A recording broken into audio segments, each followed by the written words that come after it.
Actes des Apôtres, chapitre 6. À cette époque-là, alors que le nombre des disciples augmentait, les hellénistes murmurèrent contre les Hébreux parce que leurs veuves étaient négligées lors des distributions quotidiennes. Les 12 convoquèrent l'ensemble des disciples et dirent: « Il ne convient pas que nous délaissions la parole de Dieu pour servir aux tables.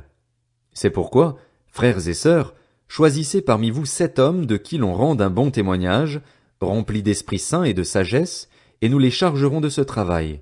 Quant à nous, nous continuerons à nous consacrer à la prière et au ministère de la parole. » Cette proposition plut à toute l'assemblée. Ils choisirent Étienne, un homme plein de foi et d'Esprit Saint, Philippe, Prochore, Nicanor, Timon, Parménas et Nicolas, un non-juif d'Antioche converti. Ils les présentèrent aux apôtres et ils posèrent les mains sur eux en priant. La parole de Dieu se propageait de plus en plus, le nombre des disciples augmentait beaucoup à Jérusalem et une grande foule de prêtres obéissait à la foi. Étienne, plein de foi et de puissance, accomplissait des prodiges et de grands signes miraculeux parmi le peuple. Quelques membres de la synagogue appelée synagogue des affranchis, des Cyrénéens, des Alexandrins et des Juifs de Cilicie et d'Asie se mirent à discuter avec lui. Mais ils ne pouvaient pas résister à la sagesse et à l'esprit qui inspirait ses paroles. Alors ils soudoyèrent des hommes qui dirent: « Nous l'avons entendu proférer des paroles blasphématoires envers Moïse et envers Dieu. » Ils ameutèrent le peuple, les anciens et les spécialistes de la loi, puis ils se jetèrent sur lui, l'arrêtèrent et l'emmenèrent au Sanhédrin. Ils présentèrent de faux témoins qui dirent: « Cet homme ne cesse de proférer des paroles blasphématoires contre le lieu saint et contre la loi. Nous l'avons entendu dire que Jésus, ce Nazaréen, détruira ce lieu et changera les coutumes que Moïse nous a transmises. » Tous ceux qui siégeaient au Sanhédrin avaient les regards fixés sur Étienne. Ils virent que son visage était comme celui d'un ange. Actes des Apôtres, chapitre 7. Le grand prêtre dit: « Est-ce exact? » Étienne répondit: « Mes frères et pères, écoutez. Le Dieu de gloire est apparu à notre ancêtre Abraham lorsqu'il était en Mésopotamie, avant qu'il ne s'installe à Charan, et lui a dit: « Quitte ton pays et ta famille et va dans le pays que je te montrerai. » Il a alors quitté le pays des Chaldéens et est allé habiter à Charan. De là, après la mort de son père, Dieu l'a fait passer dans le pays que vous habitez maintenant. Il ne lui a donné aucun héritage dans ce pays, pas même de quoi poser le pied, mais il a promis de lui en donner la possession, ainsi qu'à sa descendance après lui, alors même qu'il n'avait pas d'enfant. Voici ce que Dieu a dit: ses descendants séjourneront dans un pays étranger. On les réduira en esclavage et on les maltraitera pendant 400 ans. Cependant, la nation dont ils seront esclaves, c'est moi-même qui la jugerai, dit Dieu. Après cela, ils sortiront et ils me serviront dans ce lieu-ci. Puis Dieu a donné à Abraham l'alliance de la circoncision. Ainsi, Abraham a eu pour fils Isaac et l'a circoncis le 8e jour. Isaac a fait de même pour Jacob, et Jacob pour les 12 patriarches. Les patriarches, jaloux de Joseph, l'ont vendu pour qu'il soit emmené en Égypte, mais Dieu était avec lui et l'a délivré de toutes ses détresses. Il lui a donné la sagesse et la grâce devant le Pharaon, le roi d'Égypte, qu'il a établi gouverneur de l'Égypte et de toute sa maison. Il est alors survenu une famine dans toute l'Égypte et en Canaan. La détresse était grande et nos ancêtres ne trouvaient pas de quoi manger. Jacob a appris qu'il y avait du blé en Égypte et il y a envoyé nos ancêtres une première fois. La deuxième fois, Joseph s'est fait reconnaître par ses frères et le Pharaon a ainsi appris quelle était son origine. Puis Joseph a envoyé chercher son père Jacob et toute sa famille, composée de 75 personnes. Jacob est descendu en Égypte, où il est mort, ainsi que nos ancêtres. Leurs corps ont été transportés à Sichem et déposés dans le tombeau qu'Abraham avait acheté à prix d'argent au fils d'Hamor à Sichem. Le temps où devait s'accomplir la promesse que Dieu avait faite à Abraham approchait, et le peuple a grandi et augmenté en nombre en Égypte jusqu'à la venue d'un autre roi qui n'avait pas connu Joseph. Ce roi s'en est pris avec perfidie à notre peuple et a maltraité nos ancêtres au point de leur faire abandonner leurs enfants pour qu'ils ne survivent pas. À cette époque est né Moïse, qui était beau aux yeux de Dieu. Il a été nourri 3 mois chez son père et, quand il a été abandonné, la fille du Pharaon l'a adopté et l'a élevé comme son fils. Moïse a été formé avec toute la sagesse des Égyptiens. Il était puissant en parole et en actes. Il était âgé de 40 ans lorsqu'il a eu à cœur de rendre visite à ses frères, les Israélites. Il en a vu un qu'on maltraitait, a pris sa défense et, pour venger l'homme malmené, a frappé l'Égyptien. Ses frères comprendraient que Dieu leur accordait la délivrance par son intermédiaire, pensait-il, Mais ils ne l'ont pas compris. Le jour suivant, il est venu au milieu d'eux alors que certains se battaient et il a essayé de ramener la paix en leur disant « Vous êtes frères. Pourquoi vous faites-vous du mal l'un à l'autre » Mais celui qui maltraitait son prochain l'a repoussé en disant « Qui t'a établi chef et juge sur nous? Veux-tu me tuer comme tu as tué l'Égyptien hier » À cette parole, Moïse a pris la fuite et est allé habiter dans le pays de Madian, où il a eu 2 fils. C'est 40 ans plus tard qu'un ange du Seigneur lui est apparu dans le désert du mont Sinaï, dans la flamme d'un buisson en feu. Voyant cela, Moïse a été étonné de cette apparition.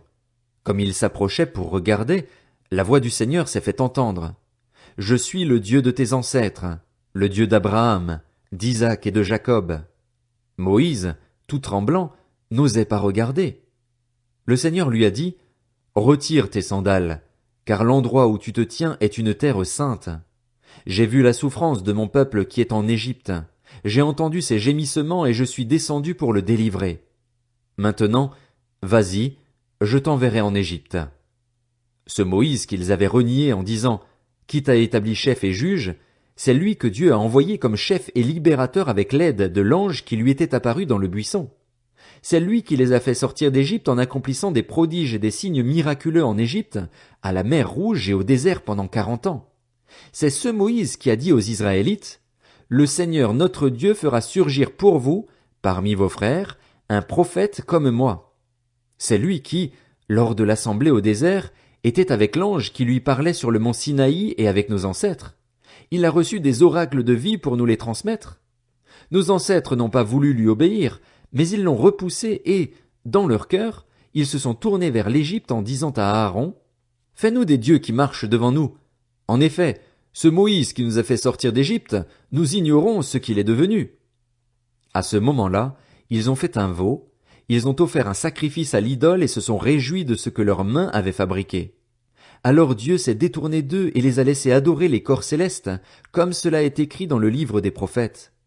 M'avez-vous offert des victimes et des sacrifices pendant 40 ans au désert, communauté d'Israël? Vous avez porté la tente de Moloch et l'étoile de votre Dieu Renfant, ces images que vous avez faites pour les adorer. Aussi, je vous déporterai au-delà de Babylone.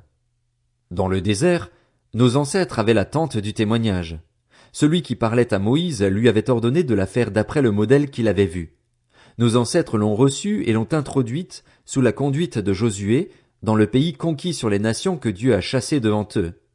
Et elle y est restée jusqu'à l'époque de David. David a trouvé grâce devant Dieu et a demandé la permission de trouver une habitation pour le Dieu de Jacob, mais c'est Salomon qui lui a construit un temple. Cependant, le Très-Haut n'habite pas dans des temples faits par la main de l'homme, comme le dit le prophète. Le ciel est mon trône, et la terre mon marchepied. Quelle maison pourrez-vous me construire, dit le Seigneur, ou quel endroit pourrait être mon lieu de repos? N'est-ce pas ma main qui a fait tout cela? Hommes réfractaires, incirconcis de cœur et d'oreille, vous vous opposez toujours au Saint-Esprit. Vous êtes bien comme vos ancêtres. Lequel des prophètes vos ancêtres n'ont-ils pas persécuté? Ils ont tué ceux qui annonçaient d'avance la venue du juste, et c'est lui que vous avez fait maintenant arrêter et dont vous êtes devenus les meurtriers, vous qui avez reçu la loi par l'intermédiaire des anges et qui ne l'avez pas gardée. En entendant ces paroles, ils avaient le cœur plein de rage et ils grinçaient des dents contre lui. Mais Étienne, rempli du Saint-Esprit, fixa les regards vers le ciel et vit la gloire de Dieu et Jésus debout à la droite de Dieu. Il dit, « Je vois le ciel ouvert et le Fils de l'homme debout à la droite de Dieu. » Ils poussèrent alors de grands cris en se bouchant les oreilles, se précipitèrent tous ensemble sur lui, le traînèrent à l'extérieur de la ville et se mirent à le lapider. Les témoins avaient déposé leurs vêtements aux pieds d'un jeune homme appelé Saul. Ils jetaient des pierres à Étienne qui priait et disait, « Seigneur Jésus, accueille mon esprit. » Puis il se mit à genoux et s'écria d'une voix forte, « Seigneur, ne les charge pas de ce péché. » Après avoir dit cela, il s'endormit. Actes des Apôtres, chapitre 8. Saul approuvait l'exécution d'Étienne. Ce jour-là, une grande persécution éclata contre l'église de Jérusalem et tous, à l'exception des apôtres, se dispersèrent dans les diverses régions de Judée et de Samarie. Des hommes pieux enterrèrent Étienne et le pleurèrent beaucoup. Quant à Saul, il cherchait à détruire l'église. Il pénétrait dans les maisons, en arrachait hommes et femmes et les faisait jeter en prison. Ceux qui avaient été dispersés allaient de lieu en lieu et annonçaient la bonne nouvelle de la parole. Philippe descendit dans la ville de Samarie et y prêcha le Christ. Les foules tout entières étaient attentives à ce que disait Philippe lorsqu'elles apprirent et virent les signes miraculeux qu'il accomplissait. En effet, des esprits impurs sortaient de beaucoup de démoniaques en poussant de grands cris et beaucoup de paralysés et de boiteux étaient guéris. Il y eut une grande joie dans cette ville. Un homme du nom de Simon se trouvait déjà dans la ville. Se présentant comme un personnage important, il exerçait la magie et provoquait l'étonnement du peuple samaritain. Tous, du plus petit jusqu'au plus grand, l'écoutaient attentivement et disaient « Cet homme est la puissance de Dieu, celle qui s'appelle la Grande ». Ils l'écoutaient attentivement parce qu'il les avait depuis longtemps étonnés par ses actes de magie. Mais, quand ils eurent cru à Philippe qui leur annonçait la bonne nouvelle du royaume de Dieu et du nom de Jésus-Christ, hommes et femmes se firent baptiser. Simon lui-même crut aussi et, après avoir été baptisé, il ne quittait plus Philippe. Il voyait avec étonnement les grands miracles et signes qui s'accomplissaient. Les apôtres qui étaient à Jérusalem apprirent que les habitants de la Samarie avaient fait bon accueil à la parole de Dieu, et ils leur envoyèrent Pierre et Jean. Ceux-ci descendirent et prièrent pour eux afin qu'ils reçoivent le Saint-Esprit. En effet, ils n'étaient encore descendus sur aucun d'eux. Ils avaient seulement été baptisés au nom du Seigneur Jésus. Alors Pierre et Jean posèrent les mains sur eux et ils reçurent le Saint-Esprit. Voyant que l'Esprit Saint était donné lorsque les apôtres posaient les mains sur les gens, Simon leur offrit de l'argent en disant « Accordez-moi aussi ce pouvoir afin que celui sur lequel je poserai les mains reçoive le Saint-Esprit. » Mais Pierre lui dit « Que ton argent soit perdu avec toi, puisque tu as cru que le don de Dieu s'achète à prix d'argent. Tu n'as ni part ni héritage dans cette affaire, car ton cœur n'est pas droit devant Dieu. Renonce donc à ta méchanceté et prie le Seigneur pour que cette pensée de ton cœur te soit pardonnée, si c'est possible. En effet, je vois que tu es rempli d'amertume et prisonnier du mal. » Simon répondit « Priez vous-même le Seigneur pour moi, afin qu'il ne m'arrive rien de ce que vous avez dit. » Après avoir rendu témoignage et prêché la parole du Seigneur, Pierre et Jean retournèrent à Jérusalem, annonçant la bonne nouvelle dans beaucoup de villages des Samaritains. Un ange du Seigneur s'adressa à Philippe en disant « Lève-toi et va en direction du sud, sur le chemin qui descend de Jérusalem à Gaza, celui qui est désert. » Il se leva et partit. Or un eunuque éthiopien, haut fonctionnaire de Candace, la reine d'Éthiopie, et administrateur de tous ses trésors, était venu à Jérusalem pour adorer. Il repartait, assis sur son char, et lisait le prophète Ésaïe. L'Esprit dit à Philippe, « Avance et approche-toi de ce char. » Philippe accourut et entendit l'Éthiopien lire le prophète Ésaïe. Il lui dit, « Comprends-tu ce que tu lis ?» L'homme répondit, « Comment le pourrais-je, si personne ne me l'explique ?» Et invita Philippe à monter et à s'asseoir avec lui. Le passage de l'Écriture qu'il lisait était celui-ci. Il a été conduit comme une brebis à l'abattoir et, pareil à un agneau muet devant celui qui le tond, il n'ouvre pas la bouche. Dans son humiliation, la justice lui a été refusée. Et sa génération, qui en parlera? En effet, sa vie a été supprimée de la terre. L'eunuque dit à Philippe, « Je t'en prie, à propos de qui le prophète dit-il cela? Est-ce à propos de lui-même ou de quelqu'un d'autre? » Alors Philippe prit la parole et, en partant de ce texte de l'Écriture, il lui annonça la bonne nouvelle de Jésus. Comme ils continuaient leur chemin, ils arrivèrent à un point d'eau. L'eunuque dit, « Voici de l'eau. Qu'est-ce qui empêche que je sois baptisé? » Philippe dit, « Si tu crois de tout ton cœur, cela est possible. » L'eunuque répondit, « Je crois que Jésus-Christ est le Fils de Dieu. » Il fit arrêter le char. Philippe et l'eunuque descendirent tous les deux dans l'eau et Philippe baptisa l'eunuque. Quand ils furent sortis de l'eau, l'Esprit du Seigneur enleva Philippe et l'eunuque ne le vit plus. Il poursuivit sa route tout joyeux.